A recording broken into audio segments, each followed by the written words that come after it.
A little bird told me that you're getting interested in going into comic books or mangas, but you have no idea where to start from. Don't worry, I got you. Here are the pros and cons of both of them. So let's start with pros of mangas. A humongous pro is that if you want to read Chainsaw Man, go to book number one. You want to read Attack on Titans, go to book number one. If you want to read Sakamoto Days, book number one. You get my drift.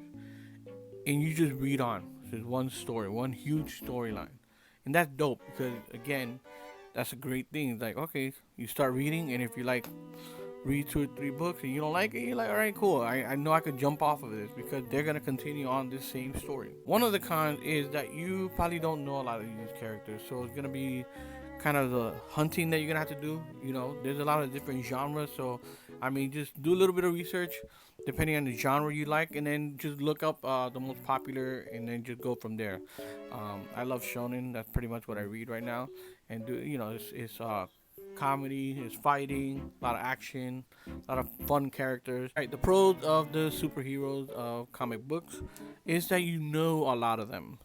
So you kind of, even if you don't read the comic books, you kind of know who Batman is and what he's about. Superman, Spider-Man, Wolverine, Deadpool, all that good stuff. I mean, is it easier to jump into like, oh, I like this character, so I'm gonna start reading Batman comics, or I'm gonna start reading Superman comics because I love those characters, so I want to read into them. And that kind of goes where the con is. The con is that depending on the writer, there's a lot of different storylines of Superman, Batman, Spider-Man, a lot, and a lot of different authors do different takes on the characters and also the years because they've been around for a long time. So, the Golden Age comic book, the characters were a little bit different, the villains were a little bit different, the focus of stuff is a little bit different, and you just have to like really know who do you like.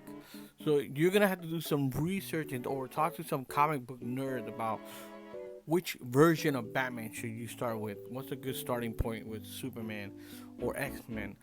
There is a starting point, so that's gonna be the tricky part because there's a lot of different versions of Batman, a lot of different versions of Superman. That's why you get these comic book people fighting with the movies about, oh, that's not canon or that doesn't make sense, and it's harder to track, it's trickier. So that's what you gotta deal with. So let me know in the comments what you think are the biggest difference between mangas and comic books. Rebel